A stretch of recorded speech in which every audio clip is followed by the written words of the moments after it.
ওই মাস্টার সাহেব এই কৃষকের জানাজা তিনি পড়াইয়া দিলেন। জানাজা পড়াইয়া লাশটা নিয়ে যখন গোরস্থানের মধ্যে চলে গেলেন, লাশটাকে যখন গোরস্থানের মাটিতে রাইখা দেওয়া হলো, লাশটা কবরের মাটিতে রাখতে দেরি পুরা কবরের মাটিটা মেশকো আর আম্বরের গেরানে পরিণত হইতে দেরি করে নাই। জোরে বলেন সুবহানাল্লাহ।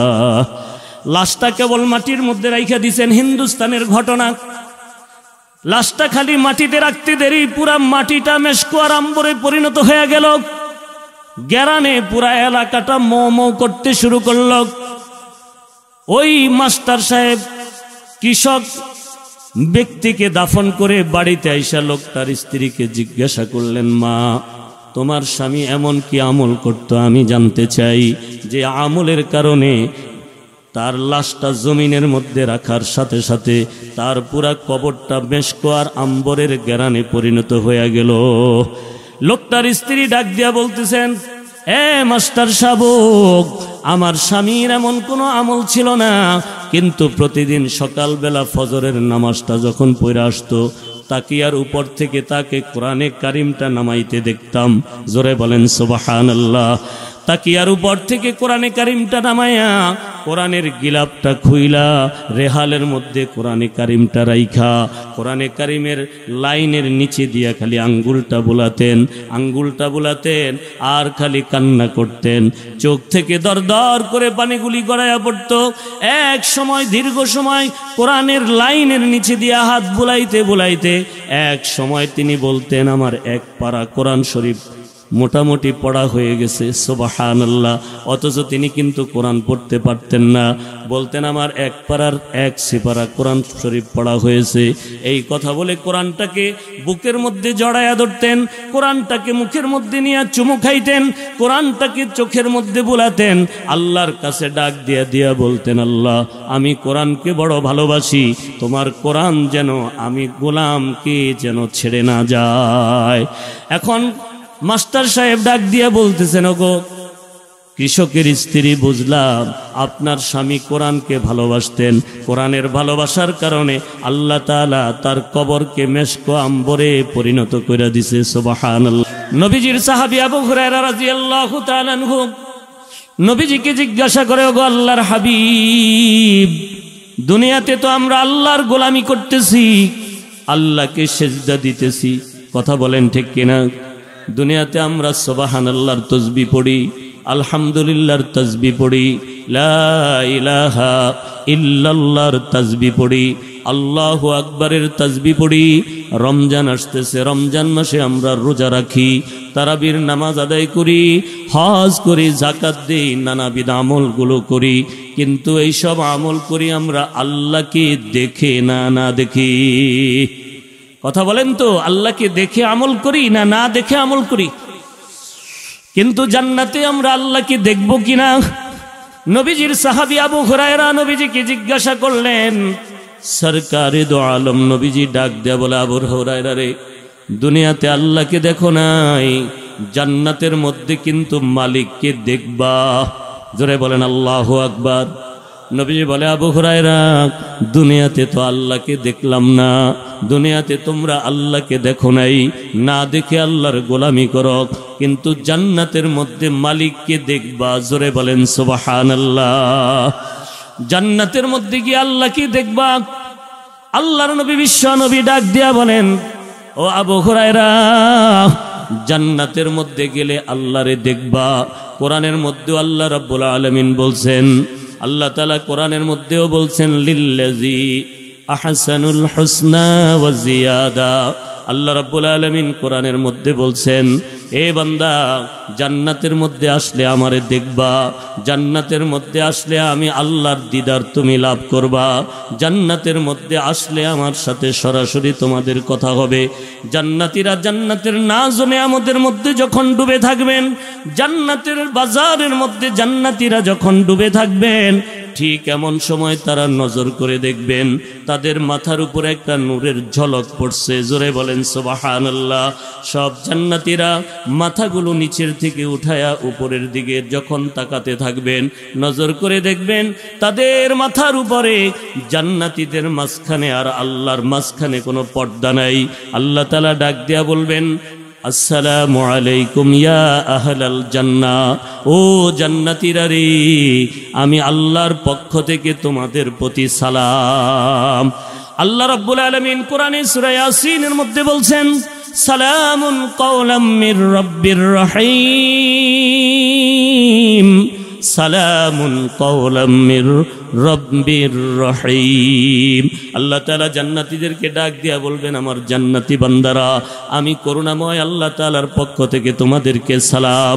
মূসা পয়গম্বরকে আল্লাহ তাআলা ডাক দিয়া জানাইয়া দিলেন, এ মূসা, না না, দুনিয়াতে আমাকে দেখা সম্ভব নয়। এরে মূসা, দুনিয়াতে আমাকে দেখা যায় না, আমাকে দেখলে একমাত্র জান্নাতেই দেখা সম্ভব। আল্লাহ তাআলা মূসা পয়গম্বরকে ধরা দিলেন না, সাক্ষাৎ দিলেন না, দিদার দিলেন না, কিন্তু হাবিবে কিবরিয়াকে আল্লাহ তাআলা মেহমানদারি করবার জন্য আল্লাহ পাকের আরশ আজিমের মধ্যে উঠায়া নিয়ে গেলেন। জোরে বলেন সুবহানাল্লাহ। হাবিবে কিবরিয়াকে আরশ আজিমের মধ্যে আল্লাহ তাআলা উঠায়া নিয়া বন্ধুকে আল্লাহ তাআলা নিজের পাশেই বসালেন। সুবহানাল্লাহ। বন্ধুকে ডাক দিয়া বলে, হাবিব, দুনিয়া থেকে আপনাকে আমি উঠায়া নিয়ে আসলাম, আমার কাছে যে আসলেন কি হাদিয়া নিয়ে আসলেন আমি আল্লাহ আপনার কাছে জানতে চাই। হাদিয়া কি নিয়ে আসলেন? বন্ধু তো বন্ধুর বাড়িতে গেলে হাদিয়া নিয়ে যায় কি যায় না? বেয়াইয়ের বাড়িতে গেলে হাদিয়া নেই কি নেয় না? দোস্তের বাড়িতে গেলে হাদিয়া নিয়ে যায়, কথা বলেন ঠিক কিনা? আত্মীয়র বাড়িতে গেলে হাদিয়া নিয়ে যায়। আপনাকে আমি যে দুনিয়ার জমিন থেকে 7 তবক আসমান পাড়ি দিয়া সিদরাতুল মুনতাহা অতিক্রম করায়া আমার জান্নাতের বাড়িতে আমি আপনারে নিয়ে আসলাম, আমার আরশ আজিমের মধ্যে নিয়ে আসলাম। হাদিয়া কি আনছেন আমি আল্লাহ আপনার কাছে জানতে চাই। সুবহানাল্লাহ। আল্লাহর হাবিব ডাক দিয়া বলেন, ওগো আমার মালিক, ওগো রব, আপনার জন্য আমি আর কি হাদিয়া নিয়ে আসব? আমি আপনার জন্যে যা হাদিয়া নিয়ে আসলাম ওই হাদিয়া আমি আপনার সামনে পেশ করতেছি। আত্তাহিয়াতু লিল্লাহি ওয়াসসালাওয়াতু ওয়াত-তাইয়্যিবাত। আল্লাহর হাবিব ডাক দিয়া বলে, মালিক, আমি আমার সকল ধরনের পবিত্রতা, সকল ধরনের নামাজ, সকল ধরনের আমল আমি আপনার জন্য হাদিয়া হিসাবে নিয়ে আসলাম। জোরে বলেন সুবহানাল্লাহ।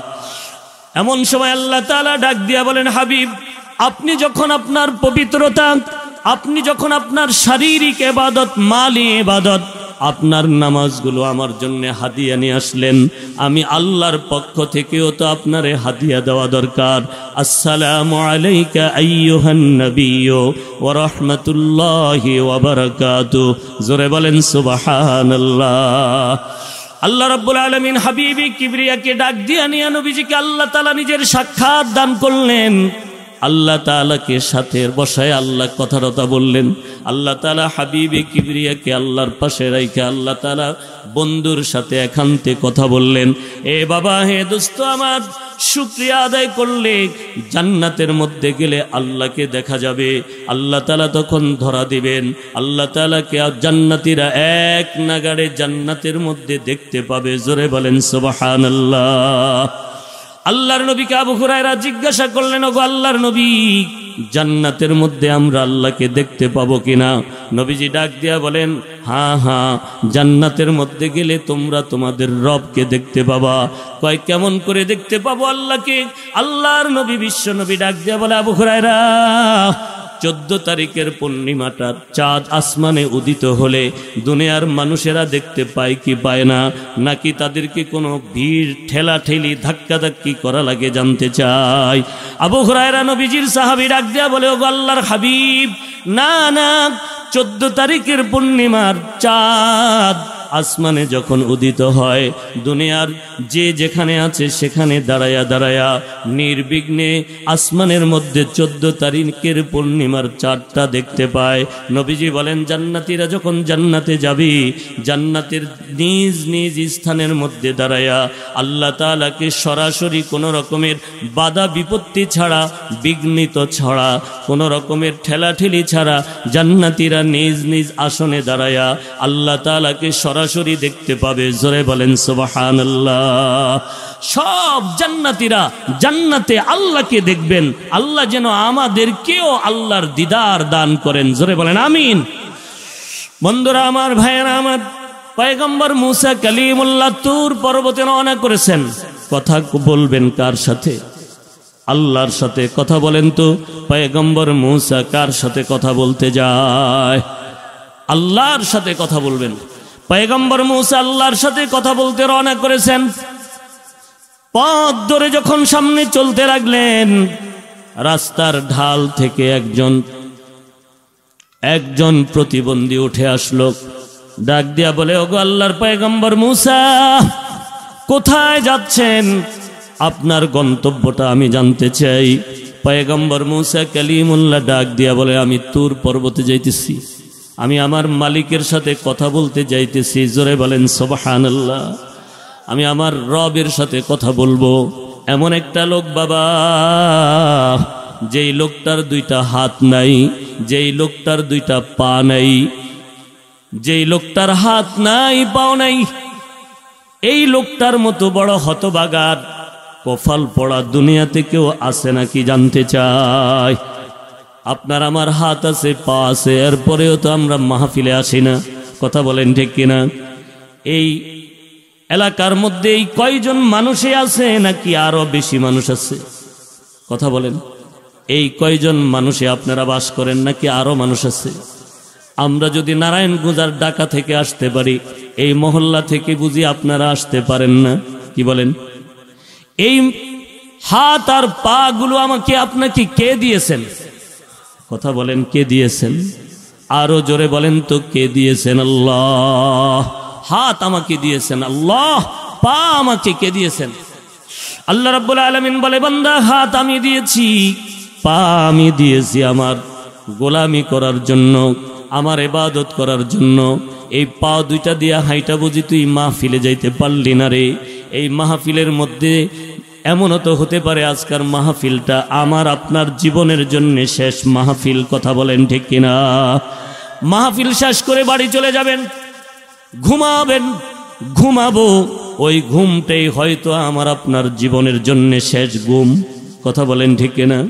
রাতে ঘুমাবেন ঠিকই, সকালবেলা ঘরের পরিবারের লোকেরা এসে ডাকতে থাকবে, উঠো না উঠো, কিন্তু বান্দা নড়াচড়াও করে না। কিছুদিন আগে আমার পাশের মহল্লার এক মুসল্লির এমন মরণ হয়েছে বাবা। এশার নামাজের পরে গিয়ে খানা দানা খায়া পরিবারের ছেলে মেয়েদের সাথে গল্প গুজবে মাইতা ঘুমায়া পড়ছে। সকালবেলা আর ঘুম থেকে উঠে না। 8টা, 9টা, 10টা, 12টার দিক যখন সময় চলে যায়, তখন নিশ্চিত হয়ে যায়, ডাক্তারকে ডাইকা আনা হলো। ডাক্তার বলে, এই লোকটা রাতের কোনো এক সময় মৃত্যুবরণ করেছে। ইন্না লিল্লাহ। কখন যে মৃত্যুবরণ করেছে পরিবারের কেউ জানে না। এমন মরণ তো আমারও আসতে পারে, আপনারও হতে পারে। কথা বলেন ঠিক কিনা? তবে এই মরণটা যদি নেক আমলের মধ্য দিয়া হয়, ওয়াজ মাহফিলের মধ্য দিয়া হয়, কোরআনের তাফসিরের মধ্য দিয়া হয়, আলেম ওলামাদের নেসবতে আর সোহবতে থাইকা যদি হয়, তাইলে এমন মরণ মইরাও শান্তি। কথা বলেন ঠিক কিনা? এমন মরণ মইরাও শান্তি। কারণ মরণের হাত থেকে তো কেউই বাঁচতে পারবে না। বাঁচা যাবে? কথা বলেন, বাঁচা যাবে? পয়গম্বর মুসা কালিমুল্লাহ তুর পর্বতে রওনা করেছেন। রাস্তার ডাল থেকে একজন প্রতিবন্ধী ব্যক্তি উঠে আসলেন, যার 2টা পা নাই, যার 2টা হাত নাই। লোকটা অনেক কষ্ট করে জমিনের রাস্তার ডাল থেকে উপরে উঠে আইসা জিজ্ঞাসা করে, ওগো পয়গম্বর মুসা, আপনি তো তুর পর্বতে যাইতেছেন? বলে, হ্যাঁ। কয়, আপনি যখন আল্লাহর সাথে কথা বলবেন, আল্লাহ তাআলাকে একটু জিজ্ঞাসা করবেন, আমার মতো নরাদম হতবাগারে আল্লাহ তাআলা কেন বানাইছে? আমার দুইটা হাত নাই, আমার দুইটা পা নাই, আমি চলতে পারি না, কিছু ধরতে পারি না, অন্যের সাহায্য ছাড়া আমি চলতে পারি না। তাইলে আমার মতো এমন একটা হতভাগা মানুষকে বানাবার আল্লাহর কি প্রয়োজন? আপনি একটু আল্লাহর কাছে জিজ্ঞাসা করে আমাকে জানায়া যাবেন, আমাকে একটু জানায়া যাবেন কেন আল্লাহ আমাকে সৃষ্টি করেছেন। পয়গম্বর মুসা কালিমুল্লাহ আল্লাহর সাথে কথাবার্তা বলতেছেন তুর পর্বতে গিয়া। কথাবার্তা বলতে বলতে এক পর্যায়ে কথাবার্তা বলার পর্ব শেষ। পয়গম্বর মুসার মনে পড়ে গেল ওই প্রতিবন্ধী লোকটার কথা, যার দুইটা হাত নাই, যার দুইটা পা নাই। ওই লোকটার কথা জিজ্ঞাসা করে পয়গম্বর মুসা বলে, আল্লাহ, এমন একটা লোক আপনি কেন বানালেন? এমন একটা মানুষকে আপনি কেন সৃষ্টি করলেন?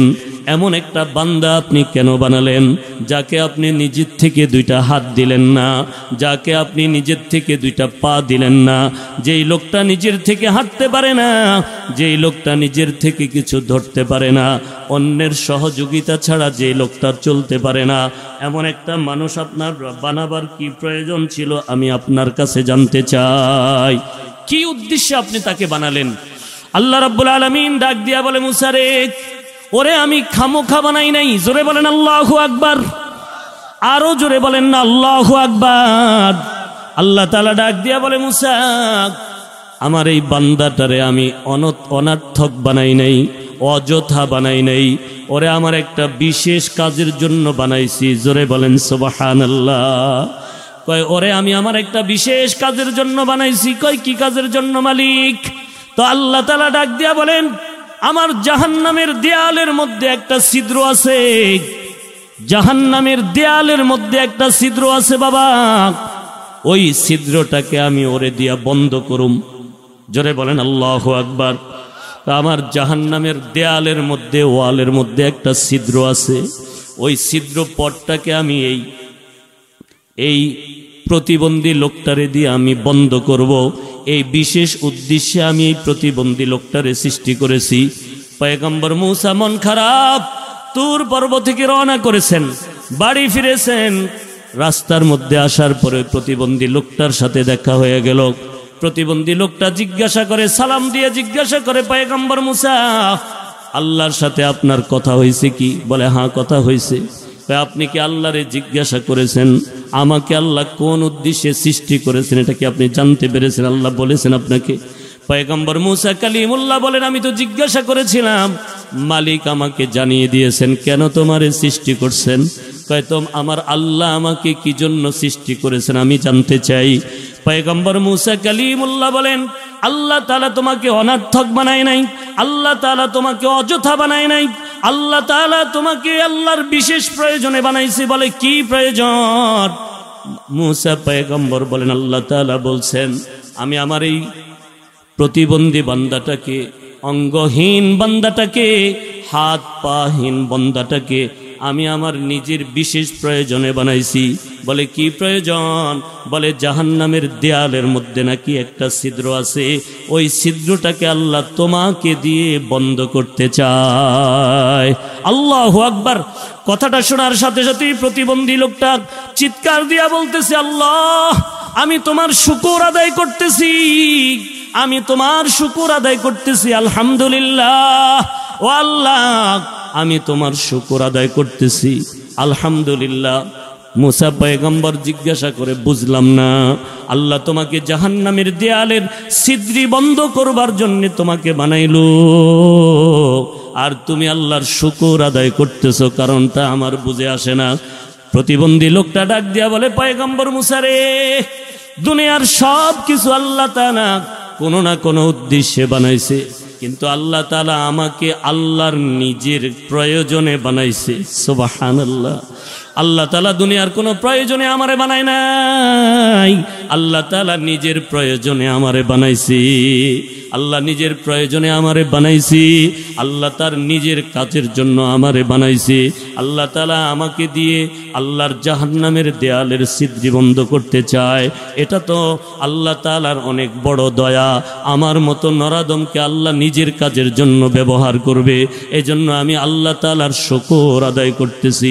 পয়গম্বর মুসার সামনে লোকটা দাঁড়ানো ছিল, যেই মাত্র আলহামদুলিল্লাহ চিৎকার করে বলতে শুরু করলো, হঠাৎ করে তার দুই হাত গজায়া উঠলো। জোরে বলেন আল্লাহু আকবার। যেই লোকটার দুইটা হাত একটু আগেও ছিল না, ওই লোকটার দুই হাত হয়ে গেল। যেই লোকটার দুইটা পা একটু আগেও ছিল না, ওই লোকটার দুইটা পা কুদরতিভাবে তার পাও শরীরের সাথে জড়া হয়ে গেল, তৈরি হয়ে গেল। লোকটা এখন পূর্ণাঙ্গ মানুষের রূপ ধারণ করলো। পয়গম্বর মুসা আশ্চর্য হয়ে যায়। সেখান থেকে তুর পর্বতে আবার ফেরা যায়।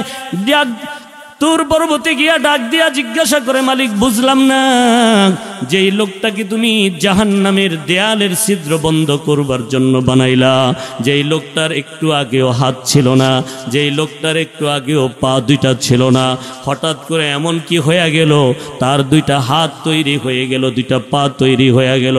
লোকটা এখন একটা পূর্ণাঙ্গ মানুষের আকৃতি তার মধ্যে বিদ্যমান। ও মালিক, তোমার কাছে এই হিকমতার রহস্যটা আমি জানতে চাই। আল্লাহ রাব্বুল আলামিন ডাক দিয়া বলে, মুসা তুমি বলো না, যে ব্যক্তি আমার নিয়ামতের শুকরিয়া আদায় করে আমি তো তারে ঠগাইতে পারি না। যেই লোকটা আমার নিয়ামতের শুকরিয়া আদায় করে আমি আল্লাহ তো তার নিয়ামত বাড়াইয়া দেই, এটা আমার ওয়াদা। এই প্রতিবন্ধী লোকটা যখন আমার শুকরিয়া আদায় করছে, আমি আল্লাহর রহমতের দরিয়ার মধ্যে জোশ মারতে শুরু করছে। আমি আমার ওই বান্দাকে দুইটা হাত দিতে আর বিলম্ব করলাম না, দুইটা পা দিতেও আমি আর বিলম্ব করলাম না। এজন্যে সঙ্গে সঙ্গে আমি আল্লাহ তার পূর্ণাঙ্গ দেহ দান কইরা আমার বান্দাকে আমার নিয়ামতের দ্বারা মালামাল কইরা দিছি। জোরে বলেন আলহামদুলিল্লাহ। তো এই মাজমাটা বড় দামি মাজমা, কোরআনের মাজমা। দুনিয়াতে এমন কিছু মাজমা আছে, এমন কিছু জিনিস আছে যেই মাজমাগুলোর মধ্যে গেলে গুনাহ মাফ হয়। কি মাফ হয়? জোরে বলেন কি মাফ হয়? আজকের মাহফিলের মধ্যমণি পীরে কামেল জনাব আবু হানিফ মধুফরি দামাত বারাকাতুহুম হযরত মজমার মধ্যে বসা আছে, অথচ আমরা এখনো মাহফিলে আসতে পারি নাই। আমাদের মতো দুর্ভাগা তো আর কেউ হতে পারে না। কথা বলেন ঠিক কিনা? এই মজমাটা বড় দামি মজমা। বিশ্বাস হয়? কথা বলেন বিশ্বাস হয়? মজমাটা যে দামি মজমা কোনো সন্দেহ আছে নাকি? এই মজমার মধ্যে আসমান থেকে রহমত নাজিল হইতেছে। জোরে বলেন আল্লাহু আকবার। গশিয়াত আলাইহিমুর রাহমাহ। হাদিসে নবীজি নিজেই বলছেন, এই মজমাকে চতুর্দিক দিয়ে ফেরেশতারা পরিবেষ্টন করে রাখছে। জোরে বলেন আল্লাহু আকবার। ওয়া নাযালাত আলাইহিমুস সাকিনাহ। আসমান থেকে আল্লাহ তাআলা সাকিনা নাজিল করতেছেন। সুবহানাল্লাহ। ওয়া যাকারাহুমুল্লাহু ফী মান ইনদা। আপনাদের সামনে আমি যেমন কোরআন ও হাদিস থেকে কিছু কথা বলার মানুষে বসে বসে পরস্পর সামনাসামনি আলোচনা করতেছি, আল্লাহ তাআলা ফেরেশতাদের মজমার মধ্যে আমার আর আপনার আলোচনা করতেছেন। জোরে বলেন সুবহানাল্লাহ। মজমাটা বড় দামি মজমা বাবা। এলাকার মানুষ তো এখনো বুঝতে পারে নাই। যখন চোখ দুইটা বন্ধ হয়ে যাবে তখন বুঝবে এই মজমার কত দাম, তখন বুঝবি এই মজলিসগুলোর কত দাম, তখন বুঝবি ওয়াজ মাহফিলের মধ্যে যাওয়া আসার দ্বারা কত দাম। কথা বলেন ঠিক কিনা? বলে এই মজমার মধ্যে দুনিয়ার কোনো ব্যক্তি বিশেষের আলোচনা হয় না। এই মজমাগুলোর মধ্যে আল্লাহর আলোচনা হয়, এই মজমাগুলোর মধ্যে কোরআনের আলোচনা হয়, এই মজমাগুলোর মধ্যে আমার নবীর আলোচনা হয়। কথা বলেন ঠিক কিনা? বলে দুনিয়াতে তিনটা জিনিস আছে এমন বাবা, যেই জিনিসগুলোর দিকে শুধু তাকালেই সওয়াব। জোরে বলেন সুবহানাল্লাহ। দুনিয়াতে আপনি এমন কোনো জিনিস পাবেন না যেখানে শুধু তাকাইলেই সওয়াব পাওয়া যায়। আছে নাকি? তিনটা জিনিস আছে এমন, যেই জিনিসগুলোর দিকে তাকালেই খালি সওয়াব পাওয়া যায়। জোরে বলেন সুবহানাল্লাহ। এর মধ্যে এক নম্বরে হলো কোরআন। এক নম্বরে কি? কথা বলেন, কথা বলেন। এক নম্বরে কি? আরো জোরে বলেন তো, এক নম্বরে কি? এই কোরআনটা কে নাজিল করেছেন? আরো জোরে বলেন কোরআন কে নাজিল করেছেন? আরো জোরে বলেন তো কোরআনটা কার কিতাব? এই কোরআনকে এজন্যই তো কালামুল্লাহ বলা হয়। কোরআনকে কালামুল্লাহ বলা হয়, কোরআনকে ফুরকান বলা হয়, কোরআনকে কোরআনুল মাজিদ বলা হয়। বলে এই কোরআন তো এমন একটা কিতাব যেই কিতাবটা অন্য কোনো ব্যক্তি বিশেষের মাধ্যমে নাজিল হয় নাই। কোরআনটা আল্লাহ তাআলা আসমান থেকে জিবরাইল আমিনের মাধ্যমে সরকারে দো আলম নবীর কাছে 23 বৎসরে নাজিল করছে। কথা বলেন ঠিক কিনা? এই কোরআনটা এমন একটা কিতাব, বলে যে এই কোরআনটার জন্য কোরআনের সাথে যদি কারো সম্পর্ক তৈরি হয়ে যায়, কোরআনকে যদি কেউ দিল থেকে ভালোবাসতে পারে, কোরআনের মজমার মধ্যে যদি কেউ বসে যেতে পারে, কোরআনের সাথে যদি কারো সম্পর্ক তৈরি হয়ে যায়, তাইলে ওই মানুষটা আল্লাহর কাছে দামি মানুষ বনে যায়। কথা বলেন ঠিক কিনা? যেই মানুষের সাথে কোরআনের সম্পর্ক হয়ে গেছে বাবা, টাকা পয়সা না থাকলেও আল্লাহর কাছে তার দাম আছে না নাই? আরে কথা বলেন, আল্লাহর কাছে তার দাম আছে না নাই? কোরআনের সাথে যার সম্পর্ক, স্বয়ং সম্পর্কটা তার আল্লাহর সাথে হয়ে যায়। কথা বলেন ঠিক কিনা? কারণ কোরআন এমন একটা কিতাব, এই কোরআনের দিকে যদি কেউ শুধু খালি যদি তাকায়াও থাকে, তবেও তার গুনাহগুলো মাফ হইতে থাকে। জোরে বলেন সুবহানাল্লাহ। কয় কোরআনের দিকে যদি কেউ শুধু খালি তাকাইয়েই থাকে, তাইলেও গুনাহ মাফ হইতে থাকে।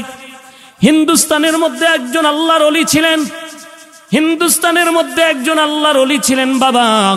যে লোকটা ছিল একজন দিনমজুর কৃষক। কৃষক চিনেন? চিনেন আপনারা কৃষক? আপনারা তো ভালো করেই চিনার কথা, মমিন সিংয়ের মানুষ খুব ভালো করেই চিনার কথা কৃষক কাদেরকে বলে। কথা বলেন ঠিক কিনা? একজন দিনমজুর, খেতে খেটে খাওয়া মানুষ, একজন কৃষক জমিনের মধ্যে কাজ করতেন। কিন্তু তিনি কোরআন শরীফ পড়তে জানতেন না, কোরআন শরীফ পড়তে পারতেন না। কিন্তু আল্লাহর কোরআনের সাথে তার একটা গভীর সম্পর্ক ছিল, আল্লাহর কোরআনের সাথে তার একটা অগাধ ভালোবাসা ছিল। আল্লাহর কোরআনকে সে দিল থেকে ভালোবাসতো। জোরে বলেন সুবহানাল্লাহ।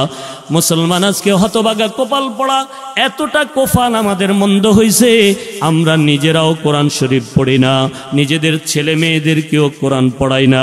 যারা কোরআন পড়তে আগ্রহী তাদেরকে কোরআন পড়াবার ব্যবস্থা করি না। কথা বলেন ঠিক কিনা?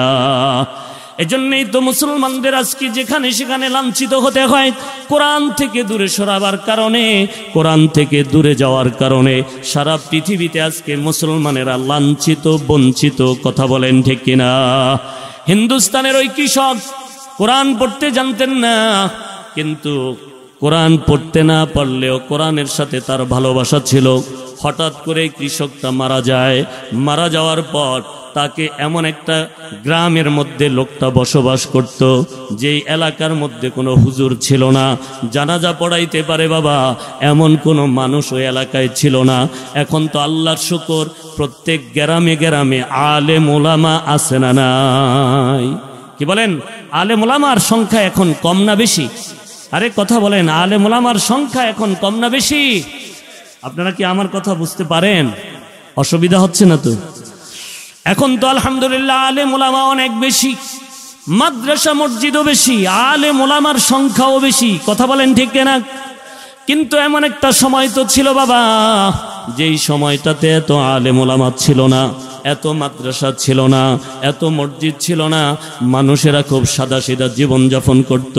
ওই দিন মজুর মারা গেলেন, 3 দিন পর্যন্ত লাশ পড়ে আছে, জানাজা দেওয়ার মতো কোনো মানুষ নাই, কাপন পড়াবার মতো কোনো মানুষ নাই, গোসল দেওয়ার মতো কোনো মানুষ নাই, তার জানাজা পড়াবার মতো কোনো মানুষ নাই। 3 দিন পর্যন্ত যখন লাশটা জমিনের উপরে পড়ে আছে, হঠাৎ করে দেখা যায় একজন টুপি মাথায় দিয়ে একজন লোক সাইকেল নিয়ে যাইতেছে। হঠাৎ করে লোকেরা জিজ্ঞাসা করে, ভাই কে, তোমার পরিচয় কি, তোমার আমল কি, আমরা তোমার কাছে একটু জানতে চাই। লোকটা বলে, আমি একজন মাস্টার, একজন স্কুল পড়ুয়া, স্কুলে পড়াই, একজন টিচার। কয়, তুমি কি কোনো মানুষ মারা গেলে জানাজা পড়াইতে পারো কি? কোনো মানুষ মারা গেলে তার জানাজা পড়াবার মতো ক্ষমতা তোমার আছে কি জানতে চাই। আরে মুসলমান ইমানদার, আজকে আমাদের অবস্থা এমন হয়েছে বাবা, মসজিদ ভরা মুসল্লি, কিন্তু যদি একজনকে বলে দেওয়া হয় একটা জানাজা পড়াতে হবে, তখন অনেকেরই মাথা খারাপ হয়ে যাওয়ার উপক্রম হয়। কথা বলেন ঠিক কিনা? কারণ জানাজাটা যে কিভাবে পড়াইতে হয়, জানাজার মধ্যে যে কয়টা ফরজ, জানাজার মধ্যে যে কিভাবে জানাজা পড়াইতে হয়, জানাজার প্রথম তাকবীরে কি বলতে হয়, দ্বিতীয় তাকবীরে কি বলতে হয়, চতুর্থ তাকবীরে কি বলতে হয়, এই আমলগুলো, এই দোয়াগুলো আমাদের অনেকেরই জানা নাই। কথা বলেন ঠিক কিনা? কিন্তু এই মাদ্রাসার ছাত্রদের এই আমলগুলো তাদের জানা আছে না নাই? মাদ্রাসার ছাত্রদেরকে এই সব দোয়া কালাম শিক্ষা দেওয়া হয় কি হয় না? ওই মাস্টার ডাক দিয়া বলতেছে না আমি জানাজা পড়াইতে পারি, জোরে বলেন আলহামদুলিল্লাহ। স্কুলে পড়াই তাতে কি হয়েছে? আরে আমাদের বুজুর্গরা তো এমন ছিল বাবা। খাজা কুতুবউদ্দিন বখতিয়ার কাকি রহমতুল্লাহ আলাইহি ইন্তেকাল করবেন। ইন্তেকালের আগ মুহূর্তে খাস মুরিদকে ডাক দিয়া জানাইয়া দিলেন আমি একটা ওসিয়ত করে যাইতেছি, শোনো।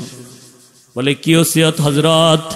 তো খাজা কুতুবউদ্দিন বখতিয়ার কাকি রহমতুল্লাহ আলাইহি বলতেছেন আমার ওসিয়ত হলো আমি যদি মারা যাই, 4টা গুণ যার মধ্যে পাওয়া যাবে ওই লোকটাকে আমার জানাজার নামাজের ইমামতি করতে দিবে। জোরে বলেন সুবহানাল্লাহ।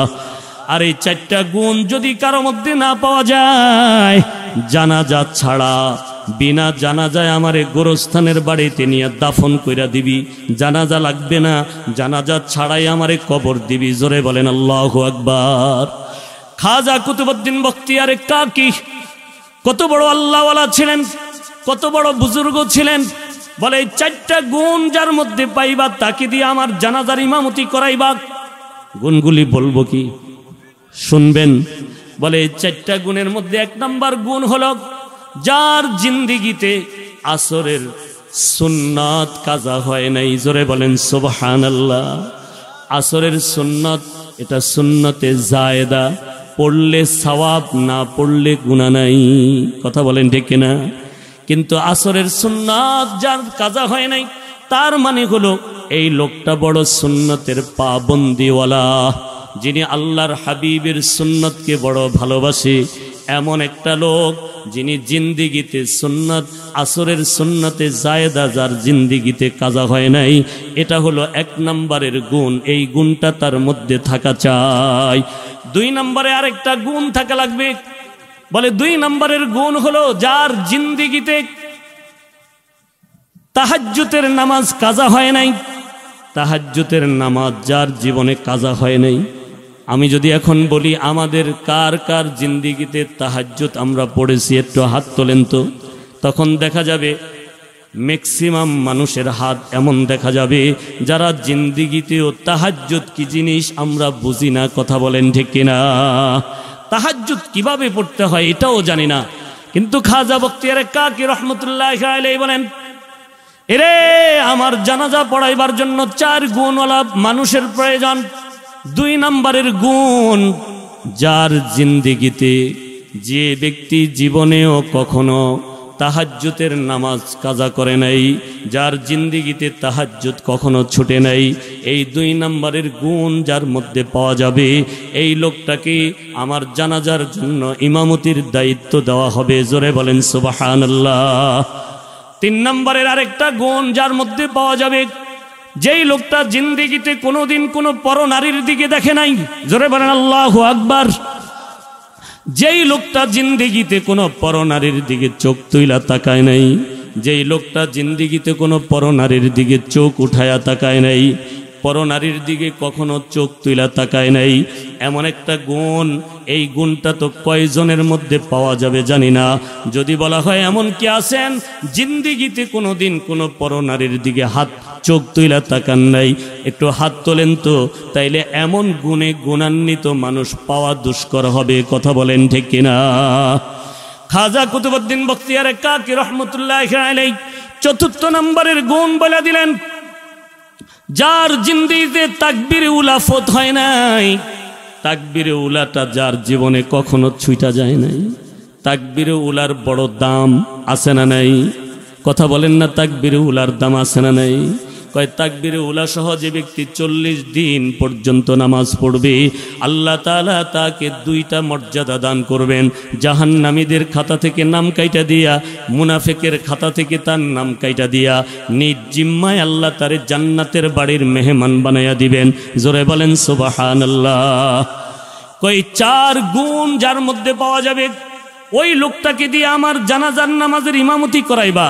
খাজা কুতুবউদ্দিন বখতিয়ারে কাকি ইন্তেকাল করলেন, গোসল হয়ে গেল, কবর খনন হয়ে গেল, কাফন পরানো হলো, জানাজা কমপ্লিট হয়ে গেল, বড় একটা ময়দানের মধ্যে লক্ষ লক্ষ মানুষের সমাগম হয়ে গেল, জানাজার পড়ানোর জন্য সময় প্রস্তুত হয়ে গেল, লক্ষ লক্ষ মানুষের উপস্থিতি হয়ে গেল। এখন ইমামতিটা কে করবেন? হঠাৎ করে খাদেম আসলেন, লাশের খাটিয়ার পাশে এসে দাঁড়ায়া ঘোষণা করে বসলেন, হে লোক সকল শোনো, খাজা কুতুবউদ্দিন বখতিয়ারে কাকির জানাজা পড়াবার জন্য 4 গুণে গুণান্বিত মানুষের বড় প্রয়োজন। যদি খাজা বলছেন এই 4 গুণওয়ালা মানুষ যদি না পাওয়া যায় বিনা জানাজায় খাজারে দাফন করে দিতে বলছেন।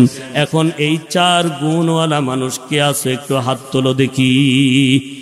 গুণগুলোর কথা যখন উপস্থাপন করলেন পুরা ময়দানের মধ্যে ফিনফতন নীরবতা বিরাজ করতে শুরু করলো। জোরে বলেন আল্লাহু আকবার।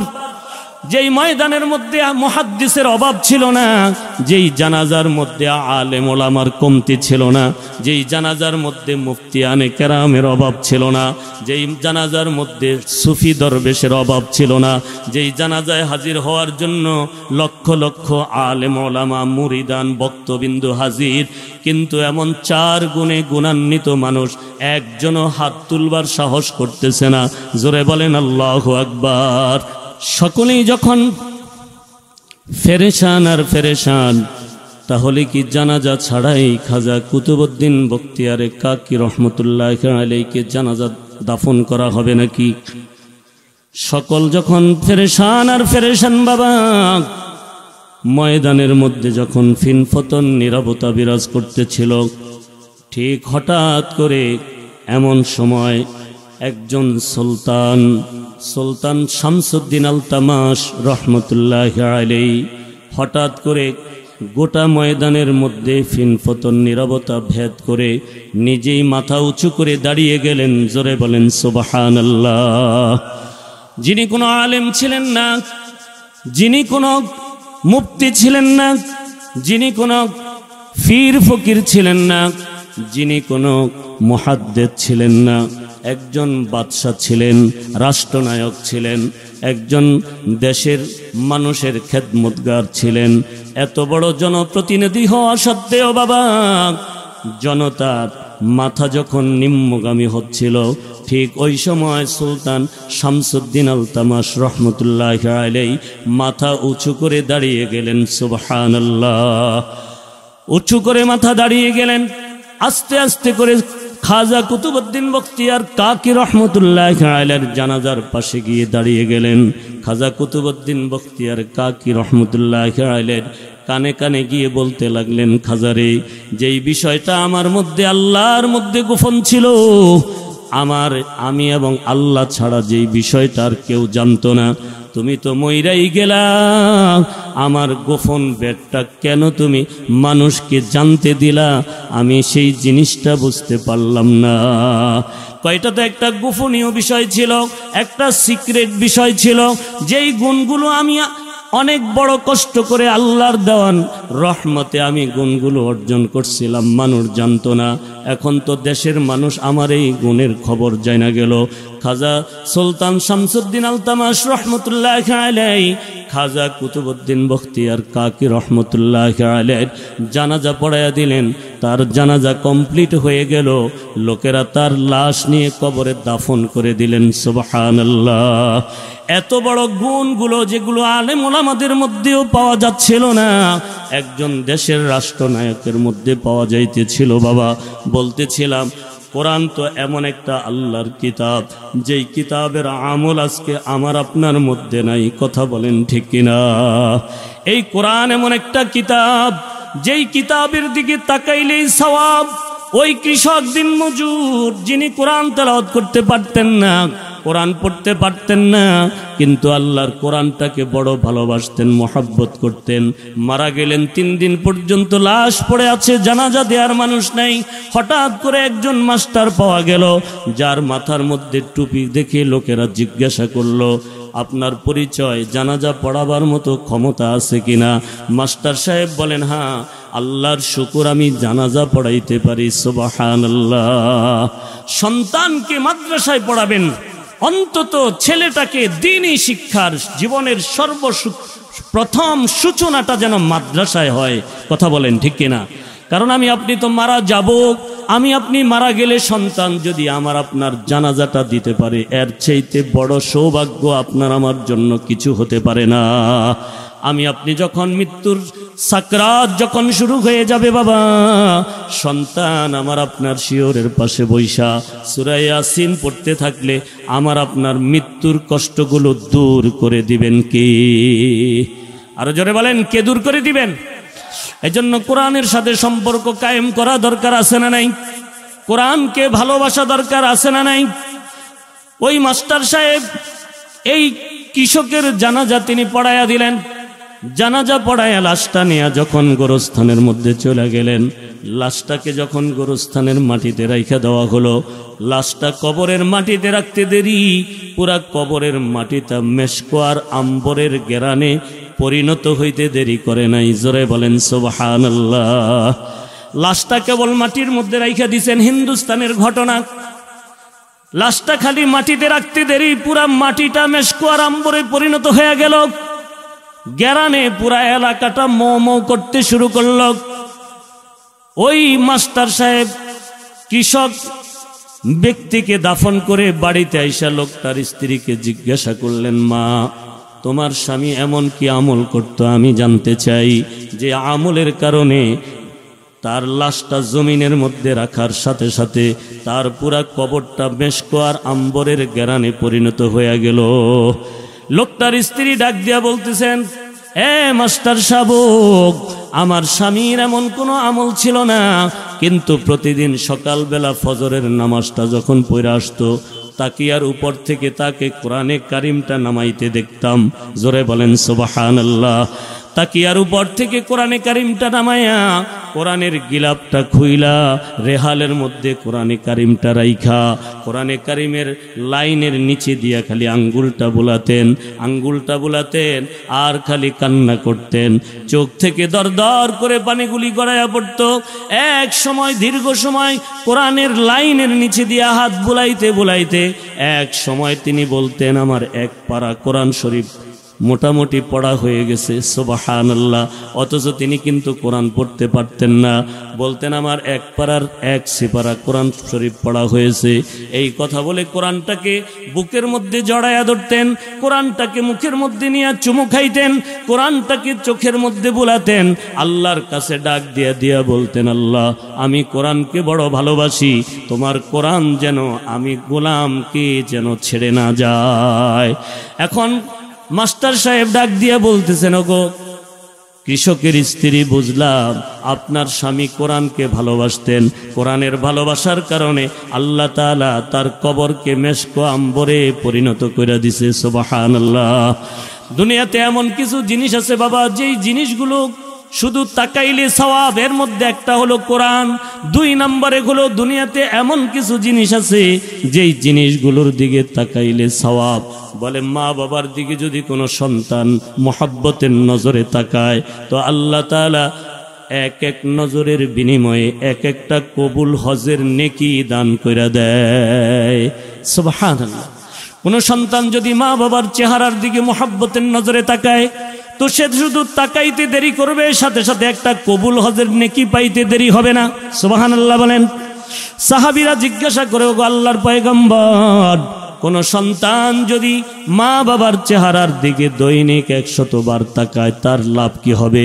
নবীজি বলেন, কোন সন্তান যদি মা বাবার চেহারার দিকে দৈনিক 100 বার মহব্বতের নজরে তাকায়, তো আল্লাহ তাআলা 100 কবুল হজের নেকি তার আমল নামায় দান করে দিবে। জোরে বলেন সুবহানাল্লাহ। তাইলে মা বাবা এমন সম্পদ, যাদের দিকে তাকাইলে সওয়াব আছে না নাই? তিন নম্বরে বাবা আল্লাহর বাইতুল্লাহ এমন একটা ঘর, বাইতুল্লাহর কালো গিলাপটার দিকে যদি কেউ খালি তাকায়া থাকে, বাইতুল্লাহ শরীফের দিকে যদি কেউ খালি তাকায়া থাকে, বাইতুল্লাহ তওয়াফ করলো না, বাইতুল্লাহ নামাজ পড়লো না, বাইতুল্লাহর চতুর্দিকে ঘোরাঘুরি করলো না, তাসবিহ তাহলিল পড়লো না, কালো কালো গিলাফের দিকে যদি কেউ তাকায়া থাকে, আল্লাহ তাআলা বলে আমি তোর উপরেও 20টা রহমত নাযিল করে দিলাম। এই কোরআন বড় দামি কিতাব। কোরআনের সাথে যদি কেউ কারো মহব্বত হয়ে যায়, কোরআন তাকে কঠিন মুসিবত থেকে রক্ষা করবে। কথা বলেন ঠিক কিনা? কোরআন যদি আপনি দুনিয়াতে কোরআন থেকে যদি দূরে না সরে যান, তাইলে হাসরের ময়দানে কোরআন আপনার কাছ থেকে দূরে সরে যাবে না। কোরআনের সাথে যদি সম্পর্ক কায়েম করা যায়, কোরআনের উপরে যদি আমল উঠানো যায়, কোরআন আপনাকে রক্ষা করবেন। কথা বলেন ঠিক কিনা? আল্লাহর নবী বিশ্ব নবী সাল্লাল্লাহু আলাইহি ওয়াসাল্লাম বাইতুল্লাহ শরীফের সামনে বসে বসে কোরআনে কারীমের তেলাওয়াত করতেছেন। সুবহানাল্লাহ বলেন। নবীজি কোরআনে কারীমের তেলাওয়াত করতেছেন, যার উপরে আল্লাহ কোরআন নাযিল করছেন। সুবহানাল্লাহ। যার উপরে আল্লাহ কোরআন নাযিল করছেন, যার কাছে জিবরাইল আমিন 24,000 বার কোরআনে কারীম নিয়ে আগমন করছেন। হেরা পর্বতের গুহার মধ্যে যার উপরে কোরআনে কারীমের সূচনা শুরু হয়েছিল, আল্লাহর পয়গম্বর কোরআনে কারীমের তেলাওয়াত করতেন। আল্লাহ তাআলা বলেন, উতলু মা উহিয়া ইলাইকা মিনাল কিতাব। ওগো বন্ধু, আপনি কোরআনে কারীমের তেলাওয়াত করেন, আপনি কোরআনে কারীমের পাঠ করে শোনান, আপনি কোরআনে কারীমের তেলাওয়াত করেন। কারণ আপনি যখন কোরআন পড়েন, আমি আল্লাহ আপনার জবান থেকে কোরআনের তেলাওয়াত শুনি। সুবহানাল্লাহ। আল্লাহ তাআলা বলেন, আপনি কোরআনে কারীমের পাঠ করেন। লা মুবাদ্দিলা লিকালিমাতিহি। আমি এমন একটা কিতাব আপনাকে দিলাম, যেই কিতাবের মধ্যে কোনো হরফ পরিবর্তন করার ক্ষমতা কারো নাই। আছে নাকি? আল্লাহ তাআলা বলেন, এমন একটা কিতাব আমি আপনার উপরে নাযিল করলাম, যেই কিতাবের কোনো শব্দ পরিবর্তন করার ক্ষমতা কারো নেই, যেই কিতাবের কোনো হরফ পরিবর্তন করার ক্ষমতা কারো নেই। এই কিতাব আমি আল্লাহর পক্ষ থেকে নাযিলকৃত কিতাব। কারণ ইন্না নাহনু নাযালনা যিকরা ওয়া ইন্না লাহু লাহাফিজুন। আল্লাহ তাআলা বলেন, এই কোরআন নাযিল করেছি আমি আল্লাহ, কোরআনের হেফাজতের জিম্মাদার আমি আল্লাহ। কথা বলেন ঠিক কিনা? কোরআন আল্লাহ তাআলা আজ থেকে 1450 বছর আগে আল্লাহ এই কোরআন নাযিল করছেন। 1450 বছর আগে কোরআন যেমন ছিল, এখনো কোরআন তেমনই আছে, কিয়ামত পর্যন্ত কোরআন তেমনই থাকবে। কথা বলেন ঠিক কিনা? কারণ এই কোরআনের মধ্যে পরিবর্তন করার ক্ষমতা কারো নেই, কোরআনের কোনো শব্দের পরিবর্তন করার ক্ষমতা কারো নেই। কারণ কোরআনের হেফাজতের দায়িত্ব ভার স্বয়ং আল্লাহর। এজন্য কোরআনের কোনো পরিবর্তন করার ক্ষমতা কারো হবে না। কোনো জালেম যদি কোরআনের কোনো শব্দ পরিবর্তন করতে চায়, তাইলে ওই জালেমের হাত আল্লাহ ধ্বংস করে দিবে। কথা বলেন ঠিক কিনা? আল্লাহর পয়গম্বর বাইতুল্লাহ শরীফের সামনে বসে বসে কোরআনে কারীমের তেলাওয়াত করতেছেন। হযরতে আবু বকর সিদ্দিক রাদিয়াল্লাহু তাআলা আনহু নবীজির পাশেই বসা। নবীজি কোরআনে কারীমের তেলাওয়াত করেন, আবু বকর সিদ্দিক নবীজির পাশেই বসা আছেন। ঠিক এমন সময় আবু বকর সিদ্দিক রাদিয়াল্লাহু তাআলা আনহু নজর করে দেখলেন, একজন মহিলা আবু লাহাবের স্ত্রী উম্মে জামিল কোমরের মধ্যে নিজের ওড়নাটা পেঁচায়া, দুই হাতে পাথর নিয়ে সাফা মারওয়ার ভিতর দিয়া বাইতুল্লাহ শরীফের দিকে দৌড়াইতেছে। জোরে বলেন নাউজুবিল্লাহ। মহিলার দৌড়ের ভঙ্গিমা দেখে আবু বকর সিদ্দিক রাদিয়াল্লাহু তাআলা আনহু পেরেশান হয়ে গেল। চিন্তা করতে শুরু করল, আহারে, আবু লাহাবের স্ত্রী দুই হাতে পাথর নিয়ে কেন এইভাবে দৌড়ায়? আবু বকর ডাক দিয়া বলে, ওগো আল্লাহর পয়গম্বর, আবু লাহাবের স্ত্রী উম্মে জামিল দুই হাতে পাথর নিয়া বাইতুল্লাহ শরীফের দিকে দৌড়ায় আসতেছে। তার দৌড়ায় আসবার কারণটা তো বুঝতে পারতেছি না। ওগো আল্লাহর পয়গম্বর, এই মহিলা যদি আইসা আপনার উপরে আক্রমণ করে বসে, তাইলে এই মহিলার হাত থেকে আমি তো আপনাকে রক্ষা করতে পারবো না। কারণ সে মহিলা মানুষ, ওরে আমি ধাক্কাও দিতে পারবো না, ওরে আমি থাপ্পড়ও মারতে পারবো না। এখন তার হাত থেকে আমি আপনাকে রক্ষা করার পদ্ধতিটা জানতে চাই। আল্লাহর হাবিব সাল্লাল্লাহু আলাইহি ওয়াসাল্লাম ডাক দিয়ে বলে, আবু বকর আপনাকে চিন্তা করতে হবে না, আপনাকে পেরেশান হতে হবে না। এই মহিলার উদ্দেশ্য যদি খারাপ হয়, তার হাত থেকে স্বয়ং আল্লাহ আমারে রক্ষা করবে। জোরে বলেন ঠিক কিনা? মানুষের হাত থেকে আমার আপনার নবীজিকে রক্ষা করেছেন স্বয়ং কে? আরো জোরে বলতে হবে, কে রক্ষা করেছেন? আরো জোরে বলেন তো, কে রক্ষা করেছেন? আল্লাহর নবী গারে সুরের মধ্যে হিজরতের রাত্রে আবু বকর নবীজির গারে সুরের সাথী, গারে সুরের মধ্যে আবু বকর সহ নবীজি প্রবেশ করলেন। হযরত আবু বকর সিদ্দিক রাদিয়াল্লাহু তাআলা আনহু ডাক দিয়া বলে, পয়গম্বর, সারা রাতেই তো আপনি কষ্ট করলেন, গারে সুরের এই বিশাল গুহার উপরে আপনি উঠলেন, প্রায় 3 মাইল উপরে আপনি কষ্ট করে উঠলেন। নিচ থেকে উপরে নজর দিলে যেখানে দুদু দেখা যায়, এত উঁচু জায়গার মধ্যে আপনি প্রবেশ করলেন, উঠে আসলেন। ওগো পয়গম্বর, আপনি তো ক্লান্ত, আপনি তো বড় পরিশ্রান্ত, আপনি তো বড় পেরেশান।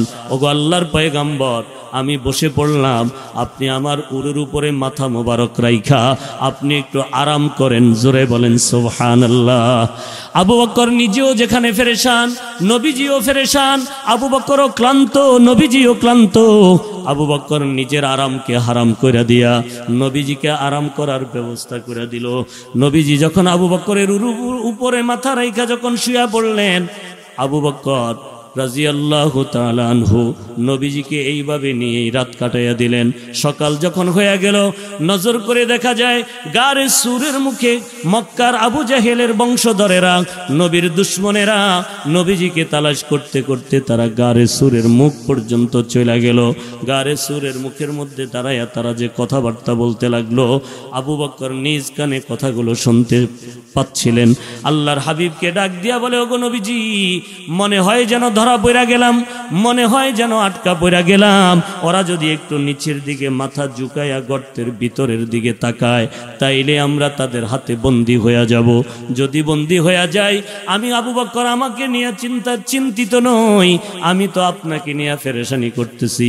কারণ আমি আবু বকর মারা গেলে 1000 আবু বকর জন্ম নেবে, কিন্তু আপনি রাসূলের যদি কোনো ক্ষতি হয়ে যায়, তাইলে হাসরের ময়দানে আল্লাহ তাআলার কাছে আবু বকর কি জবাব দিবে? আল্লাহর হাবিব ডাক দিয়া বলে, আবু বকর, আপনাকে চিন্তা করতে হবে না, আপনাকে পেরেশান হওয়া দরকার নাই। আল্লাহ রাব্বুল আলামিন এই গর্তের মধ্যে আপনি আর আমি, আমরা দুইজনেই না, আমাদের দুইজনের সাথে আল্লাহ তাআলা আছেন। জোরে বলেন ঠিক কিনা? আল্লাহর হাবিব ডাক দিয়া বলে, লা তাহজান ইন্নাল্লাহা মা'ানা। আল্লাহর হাবিব ডাক দিয়া বলেন, আবু বকর, আপনি চিন্তা করেন না, পেরেশান হইয়েন না, গর্তের মধ্যে আমাদের দুইজনের সাথে স্বয়ং আল্লাহও আছেন। সুতরাং আল্লাহ যাদের সাথে আছে, তাদের আবার কোনো পেরেশানি আছে নাকি? কি বলেন, তাদের কোনো পেরেশানি আছে? আল্লাহর হাবিব কোরআনে কারীমের তেলাওয়াত করতেছেন বাইতুল্লাহ শরীফের সামনে বসে বসে। হযরত আবু বকর সিদ্দিক নবীজির পাশেই বসে রয়েছেন। উম্মে জামিল 2 হাতে পাথর নিয়ে দৌড়াইয়া দৌড়াইয়া বাইতুল্লাহ শরীফের দিকে ছুটতেছে, আসতেছে।